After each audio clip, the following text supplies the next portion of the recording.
Welcome to episode, was this 179 of Genius Take the Wheel.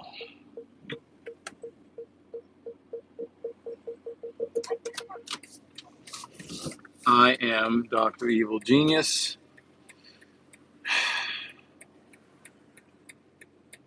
and I am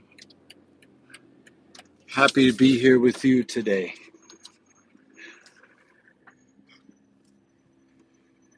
A little housekeeping. Thank you so much for watching. If you're watching this long after I'm gone and you're part of that replay gang, I salute you. Thank you so much for watching. If you feel the need or the want, please hit the like button. I'd appreciate it. It would be really cool if you did that.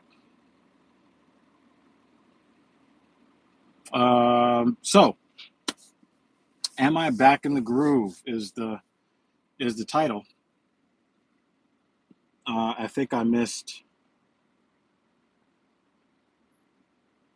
2 streams for you guys, and then I came back and made sure I did my leg days, but then I failed to.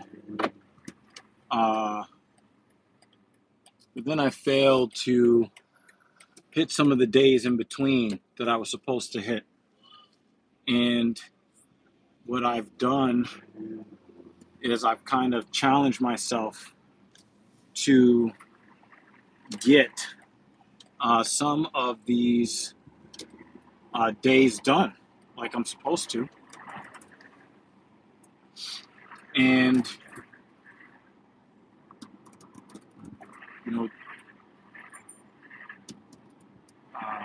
in between the days I'm supposed to stream for you guys. And there was a little bit, of consternation, a little bit of, maneuvering, but I was able to finally be successful and get the stream, get the days in between the streams done for the upper body work. And I'm pretty proud of myself. I knew that it was going to be very difficult for me to really get over it mentally today. I think I had like a tiny thought of not training today, but the rationalization that it was okay to fail, it wasn't very strong today. So I got up, and I found parking easy enough, and I went into the gym, and I really was negotiating with myself, how hard could I push my body today, coming out of being sick and really being irregular with my training even prior to being ill. And I was thinking that maybe I should kind of keep it to 145, 155, 165 in the squat. But I after I warmed up at 135, I just put the 25s on. It's almost like it came naturally to me. Just put the 25s on, And I was happy to put the work in the way I wanted to. But a couple of strange things did happen. On my first working set at 185 on the squat, I cramped up. Where did I cramp up, you might want to know? My left bicep that was holding the barbell affixed to my upper back. And my arm cramped up so bad, and I was so confused. I did not know what to do. And I ended up racking the bar because I was like, should I take my hand off the bar? Because I really wanted to take my left hand off the bar and like kind of release the muscle in my arm. But it's like, but I've got the bar on my back. That's not safe. And it was a whole thing.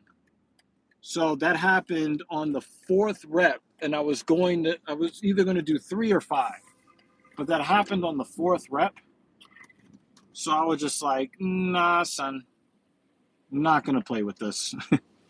But I didn't feel too bad about it because it wasn't like my lower body failed and that's what kept me from completing the set. But I also didn't think it was worth the energy to then, you know, unrack the bar, set up again, and the whole bit. So I decided to, uh,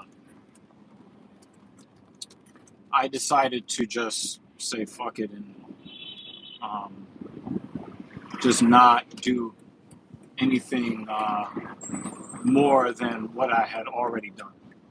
So, uh, oh, yeah, I could just, yeah. So, I was pretty, I wasn't really scared, but I was a little annoyed that my muscles cramped up the way that they did. But it wasn't really that bad. Um, so I just picked up I just said, well, I didn't get five on one. I'll just get five on two and three. And I was successful. Let me close this window. People love smoking. I know this might not sound like the kindest thing to say, but if you're under the age of 40 and you're smoking a cigarette and you get one of the associated diseases caused by smoking, my sympathy is just very, very limited.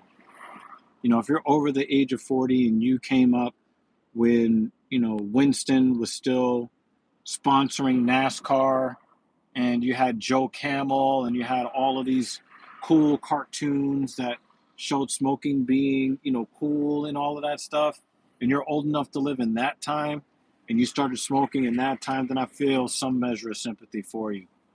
But if you're under the age of 40, knowing what we know about cigarettes, and you're out here smoking, please do not expect me to wear a ribbon for you. Because you're out here harming other people besides yourself, and you know what you're doing. You know the damage you're doing to yourself and other people, and I just can't bring my empathy to stretch that far. Sorry. Uh, but anyway, I finished sets two and three at 185. It was mostly pretty good. I felt a little bit of extra funny feeling in my quadriceps tendon on the left side that I've been rehabbing on the last rep, and it didn't feel great, but very quickly there was no issues after that.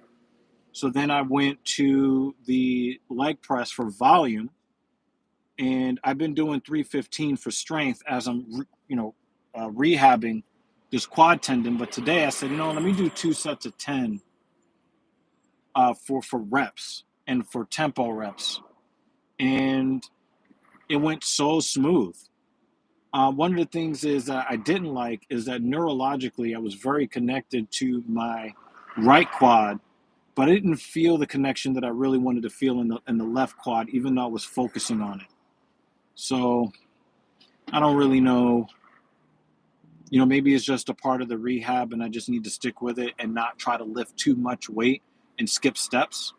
But the two sets of 10 I did at 315 on the leg press were pretty good. And then I went from that to the RDL. I did the RDL with just the bar, then, at 95, and then at 135.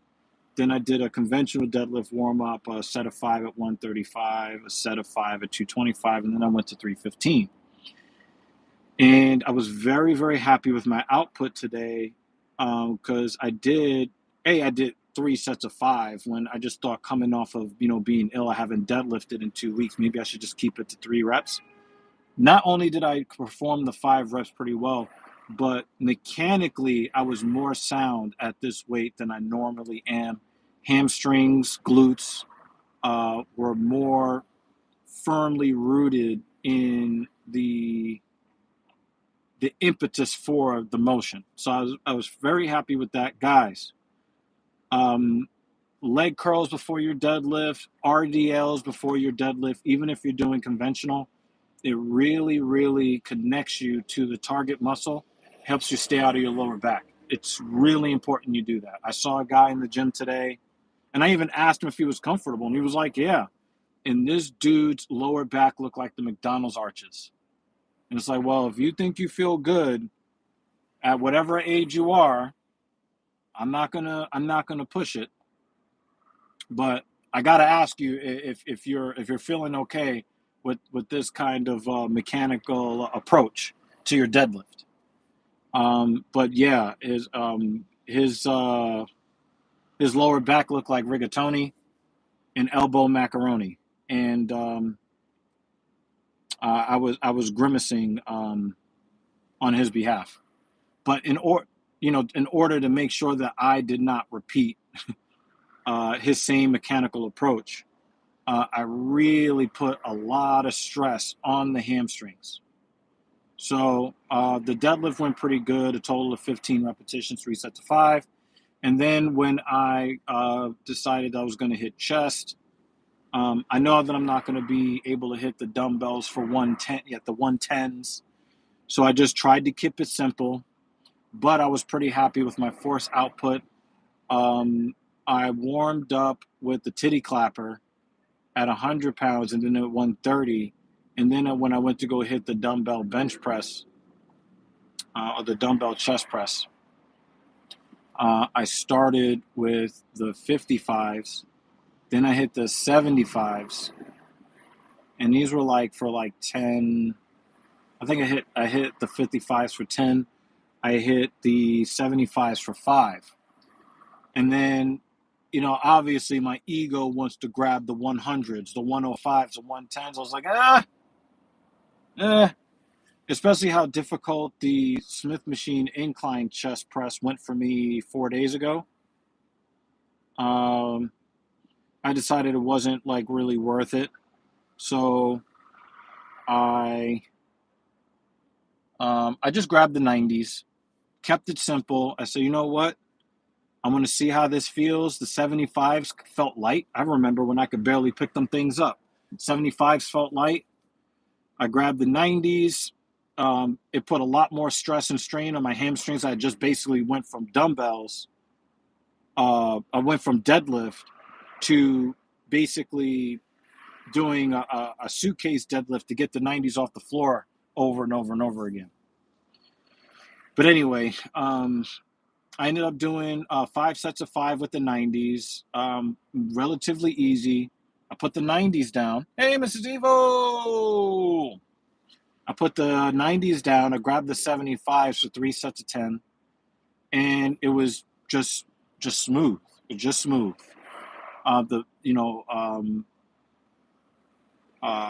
Where I really started to feel it in the chest is oh yeah, I know the live stream is set up. It was actually in my recommended for 5:55. I hope that you'll be there, Mrs. Evil, but I get the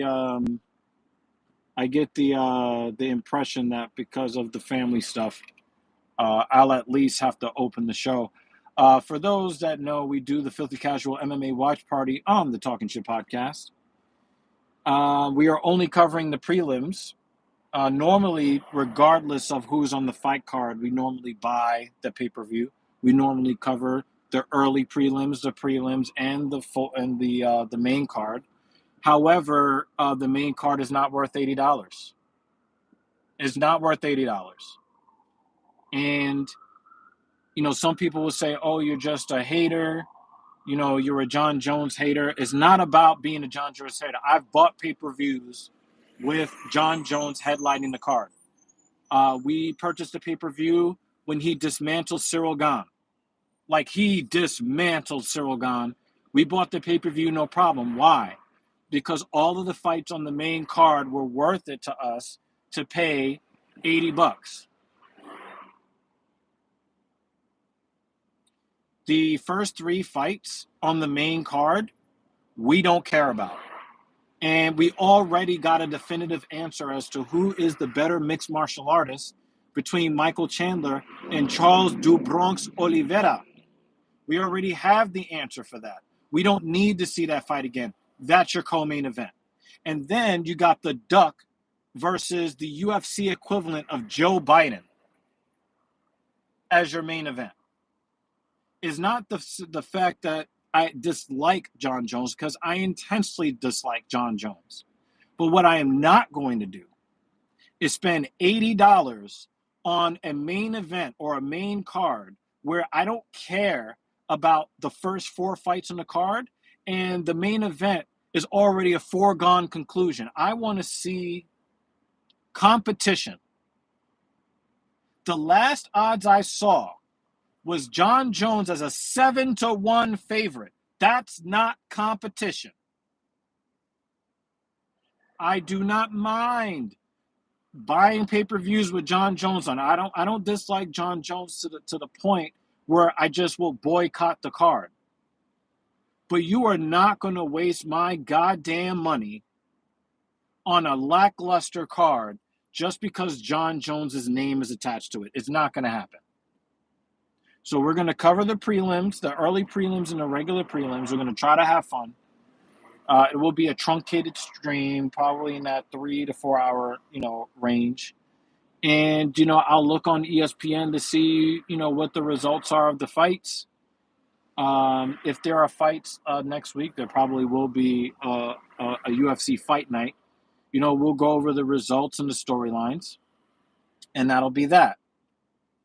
Speaking of results and storylines, I have to talk about the Jake Paul versus Mike Tyson debacle. And I'm going to call this a debacle in more ways than one. Oh, and to close up the whole John Jones thing, most people would say that I'm a John Jones hater, and then I would normally have to take my own opinions of John Jones and the matchups that he signs up to fight for. I have to kind of take my own opinion with a grain of salt because I know that I'm biased against him. However, I'm looking all across MMA, YouTube, MMA media. I saw clips of the pre-fight press conference. Nobody is buying this fight. Nobody. There are so many people souring on John Jones. I believe that John Jones would have at least protected his status in the eyes of other people. Certainly not in the eyes of me. But other people think that he's the greatest fighter of all time. When he's the king eye poker, he lost to Dominic Reyes. He lost to Alexander Gustafsson the first time. He cheated twice against Cormier with steroids. And this is your king. He's supposed to be the greatest ever. He's poking people in the eyes. He's begging Dana, please bring back the old gloves so I can poke people in their eyes so they can't see my strikes coming. He does all of this weak stuff. But you want to tell me he's the greatest fighter of all time. All right, whatever. I'm not buying it. But in the eyes of other people, people are souring on him, not because he lost to somebody or got knocked out, but because he's being perceived to be skipping out on fights.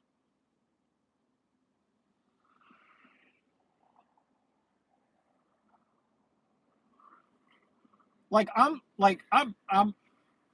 learning a harsh lesson through the eyes of John Jones. You get way less respect for ducking a fight than you get from taking the fight and getting knocked the fuck out in 20 seconds. I don't hear nobody saying that Cyril Gane is a bitch. I don't hear that.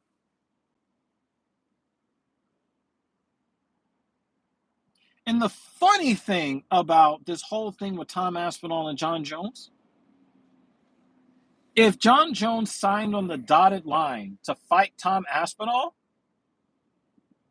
I'm picking John Jones as the favorite still.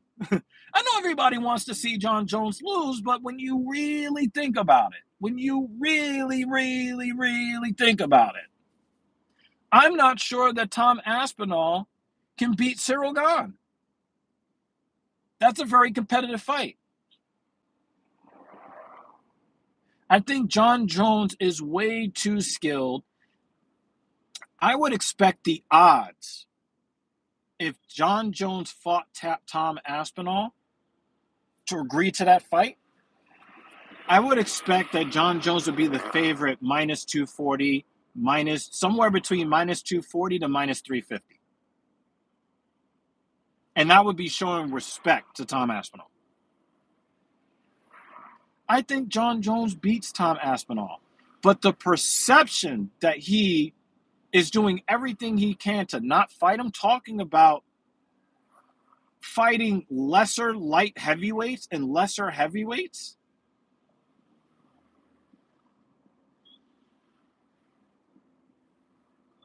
not the way. Anyway, let me cover this whole thing with the debacle that was. Number one, I know that this was a test for Netflix as a provider of not just streaming services, but live streaming services.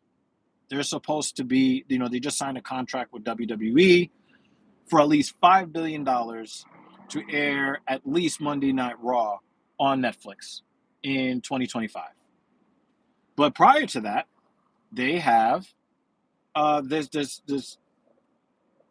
farce, this sideshow situation with a guy in Jake Paul.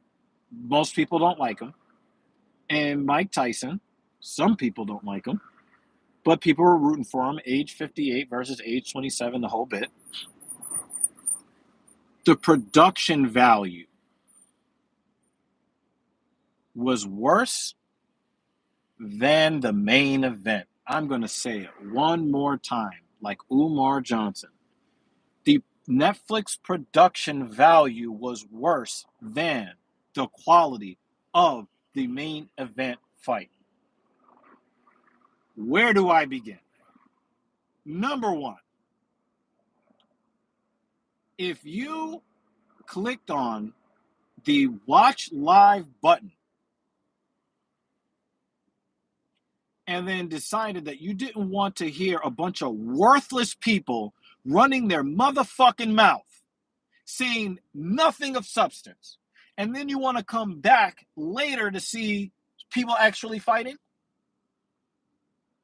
Netflix doesn't let you go back to the stream live. It'll take you back to the point that you left the stream. Annoying.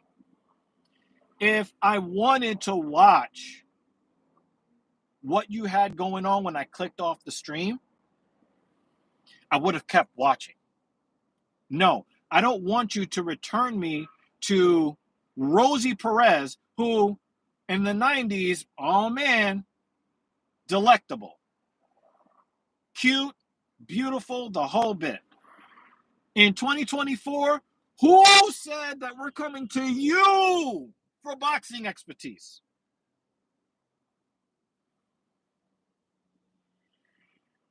Who said, you know what?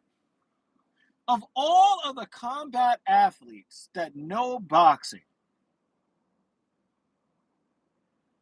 we need a female on the broadcast. Let's not get decorated female fighters or coaches. Let's not get them. Let's get a 1990s sex symbol. And then we're going to give her a lot of time to talk so that everybody can figure out that she doesn't know what the fuck she's talking about. And then once you get a taste of the fact that she doesn't know what she's talking about, she then has to throw in weird feminist tropes that nobody asked for.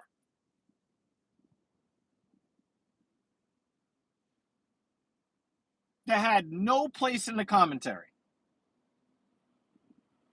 Okay.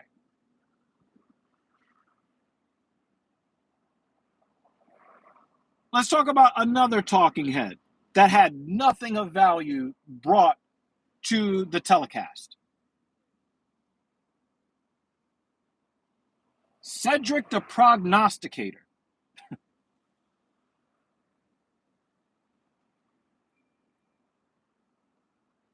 Cedric the fight analyzer.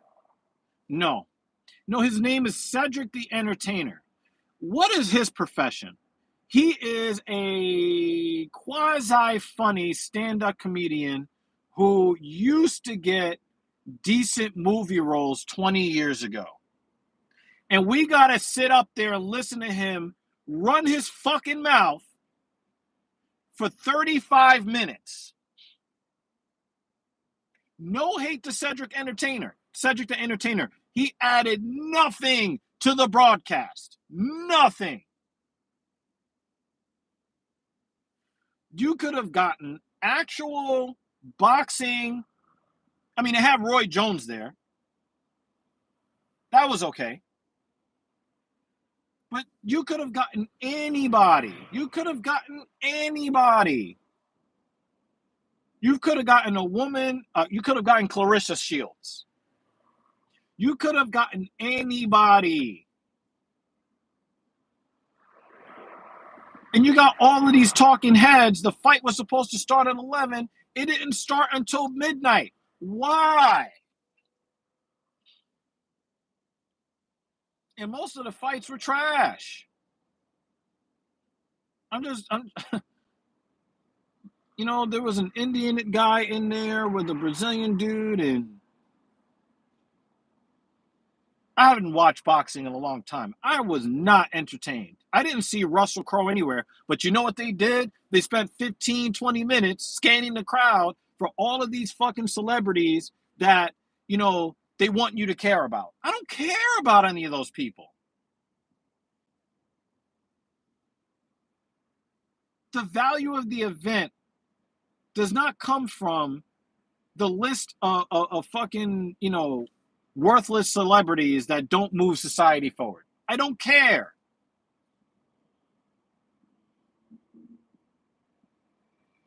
I don't even listen to Shaquille O'Neal talk about basketball.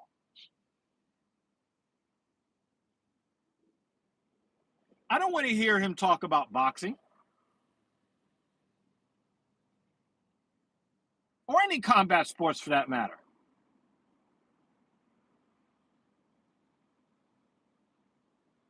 So the debacle started long before the main event actually started. Awful production value. I'm not going to get on Netflix for the server issues. I don't think that they had anybody. I don't think that they had at any point in the lifespan of Netflix streaming services have that many people jump on the servers at once. This was a good test. A lot of people were mad about, the buffering. I had no problem with it. It was a high in demand. It was a pay-per-view that was for free, essentially. I'm not gonna jump on Netflix for the buffering issues, but for the worthless telecast they put out there, that was horrible. Horrible telecast. It couldn't have been any worse.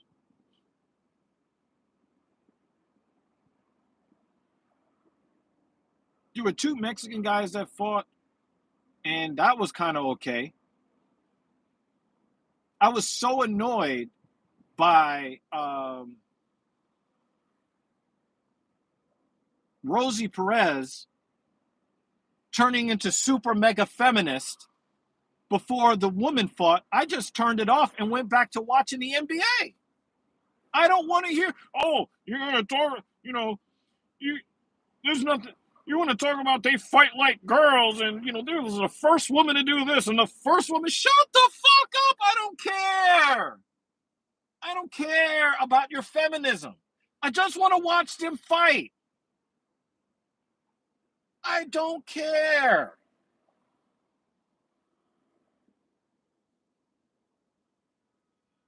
I went back to watching basketball.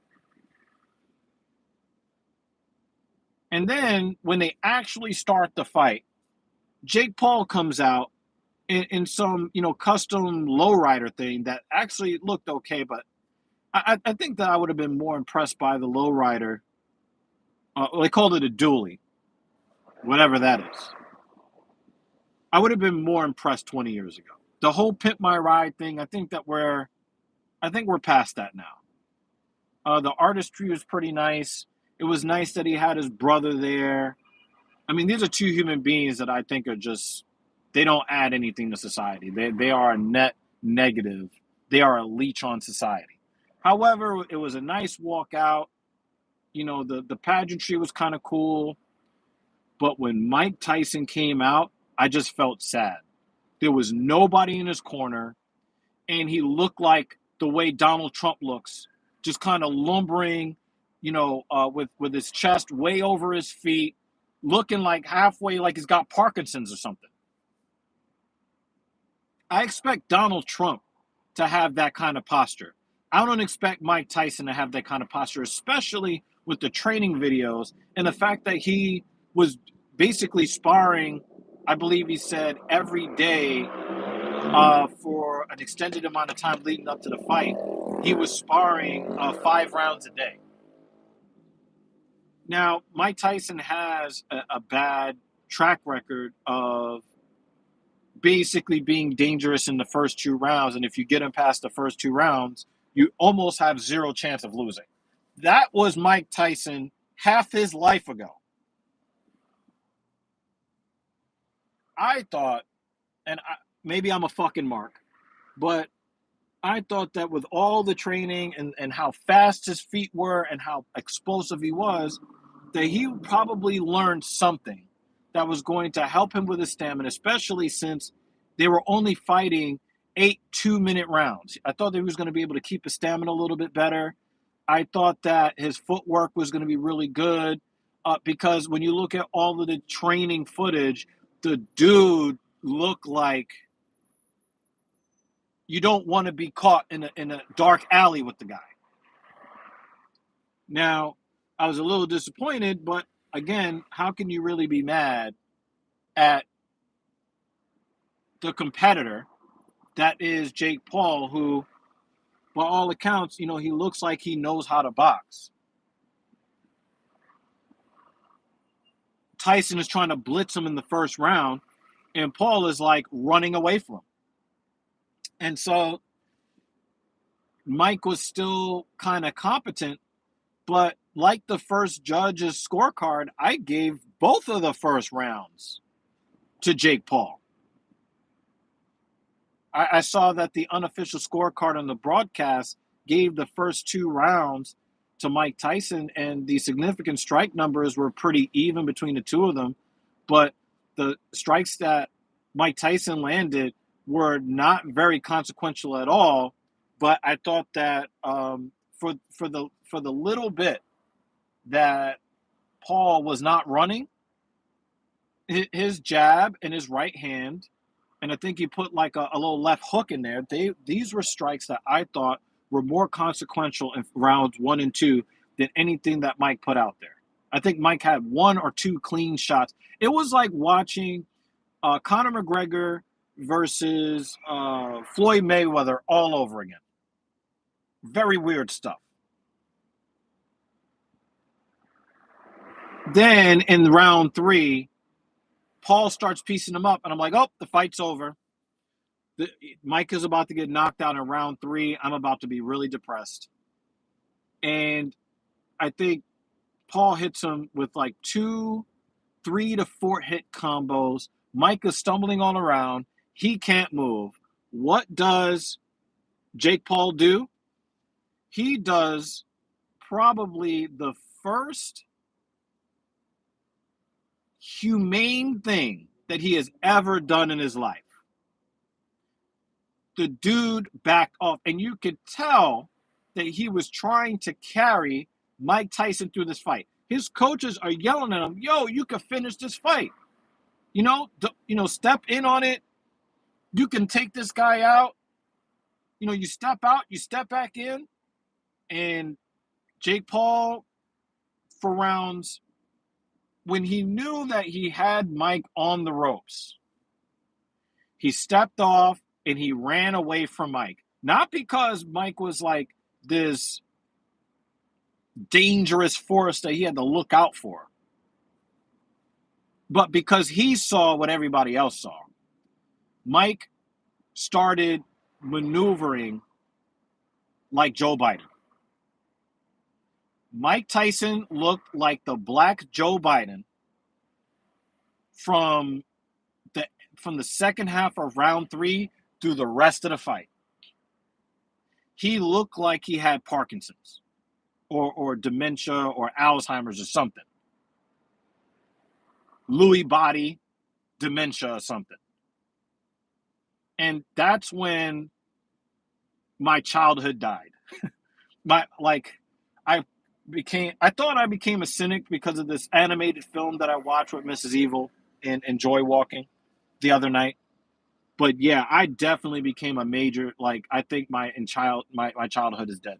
When I saw Mike Tyson shuffling his feet like an 87-year-old with orthopedic shoes on, I don't know, man. I just I didn't feel like crying, but I felt depressed. And the rest of the fight was me trying to rationalize that Mike is trying to conserve his energy to then land like this huge counterpunch.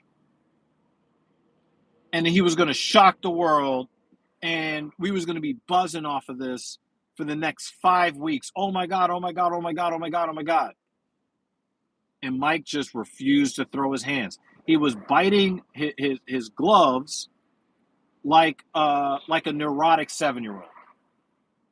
And the announcer was swearing up and down, oh, this is a tick that Mike Tyson's had his whole career, biting down on his gloves and shuffling with his mouthpiece and all of that.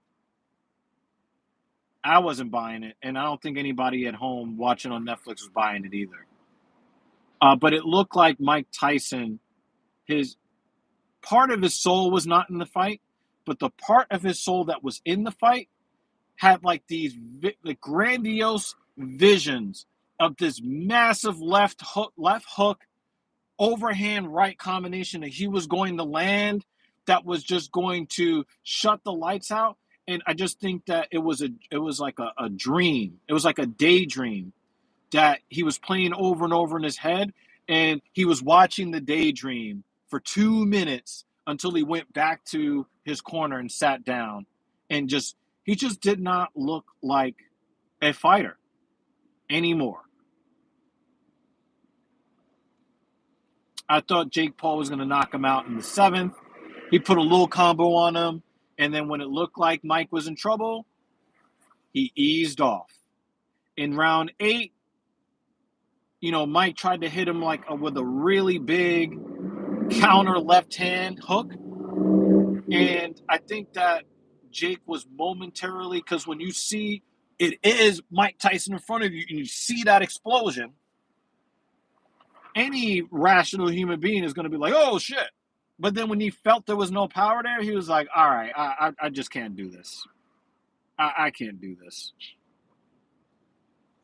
And for the first time in a long time, if ever, I heard humility after the fight with Jake Paul. I heard humility.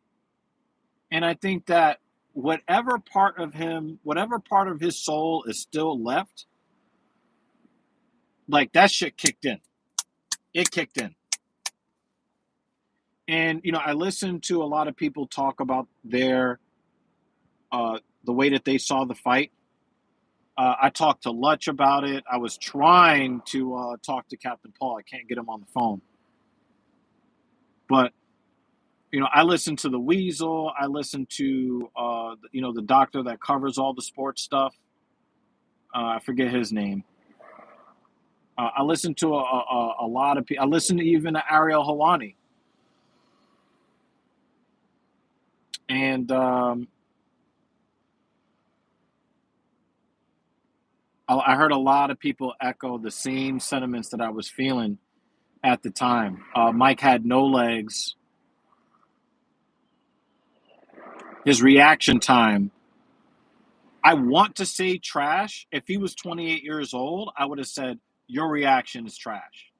But his reaction was elite for an 80-year-old. It was slightly above average for a 58-year-old. And it really, really showed. And I really think that for anybody that wants to make a case for any of these farce matchups, no more. It's a wrap. No more. No more Roy Jones. No more Vander Holyfield. No more Lennox Lewis. No more. No more Silva. No more MMA fighters who are past their prime. No more. Jake Paul should fight a mid-tier professional boxer, see what he does. And, if he's got it like that, let him try to, see what the next thing is.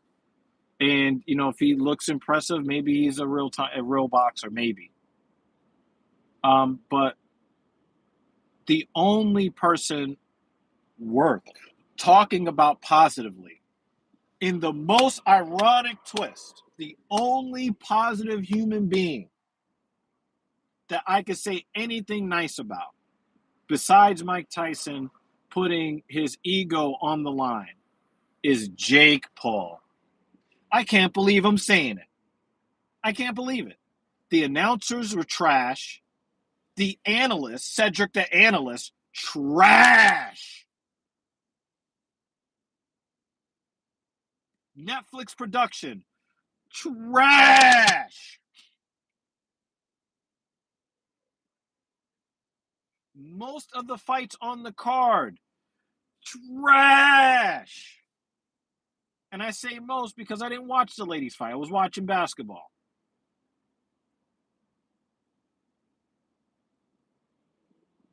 But Jake Paul did his very best to carry Mike Tyson through to a decision, to show the utmost respect and not wanting to do the unthinkable that could have happened to Mike Tyson if Jake Paul really wanted to unleash on him. We could have seen one of the biggest tragedies of the 2020s happen right in front of us if Jake Paul was really the asshole that all of us thought he was before last night. The only person that I can say anything positive about is Jake Paul. That's crazy. That's how bad last night's event was. To call it a debacle is a massive understatement.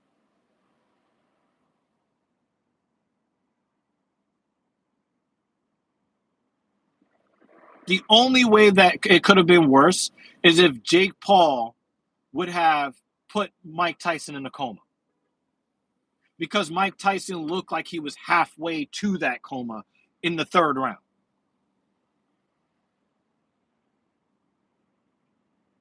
I can't believe that I'm legitimately singing the praises of Jake Paul. And I'm pretty sure they made a shit ton of money off of Netflix. And I'm sure that Netflix learned a lot about what's going on with their servers and what they need to do to bolster the capacity, because they're offering live events now on top of all of the other offerings that they have on Netflix. So hopefully they learned something. But their telecast, like them running a telecast, you need to learn from HBO, Showtime, TNT, ESPN. You got to do something, because that whole event, before the main event, in between the fights, I don't see how it could have been worse. Maybe if you'd have had Jared Fogle on the telecast, it could have been worse. Maybe try to exhume Jeffrey Epstein's body and then put Diddy up there with a 10-year-old boy. That's the only way that telecast could have been worse. One of the worst live sports productions I've ever seen. And the only person coming out looking like a human being worth talking about, worth giving praise to, is one of the reputation, one of the douchiest people on social media. That's crazy. That's what I got out of this. So I'm a little depressed. And I'm really mad at myself that I wasted a Friday evening. And I know that the lady that I laid up next to last night largely felt very similar. So those are my thoughts. That's my rant on hashtag Paul versus Tyson. I will never watch anything having to do with Jake Paul and a non-box. I don't even watch boxing anymore anyway. I'm going back to MMA where I belong and other real combat sports and other real, team sports. I'm not the sideshow Bob shit ain't for me. Anyway, I'm gonna get up out of here. I gotta go eat a lot of fucking eggs. I did a lot of work today. I burned a lot of calories. I got a lot of sore muscle. I am back in the groove. I'm back in my training groove. I will be training tomorrow. I will be training on Monday. I will be finding excuses to get the work done again. That's how I feel right now. And I think that you guys will too. You guys know the drill. I root for every single one of you because I think you guys are going to do the work. You guys have been doing the work. So I root for you to get all of the outcomes that you want in this life, especially in the training room. I think that you can do it, whatever it is that you set your mind to do. If you are not quite sure, please ask me in these comments. You ask me any comments about how to stay safe while being aggressive in your training for hypertrophy or for maximum strength. I got you. I got you. But now I got to go eat. I'll see you mofos later. And if you guys want to check out TSP, youtube.com/talking shit. That is youtube.com/ the @TALKINSHIT, all one word. At 5:55 p.m. Eastern Standard Time, I will be opening the show. So, thank you so much for watching, and have a wonderful day. Peace.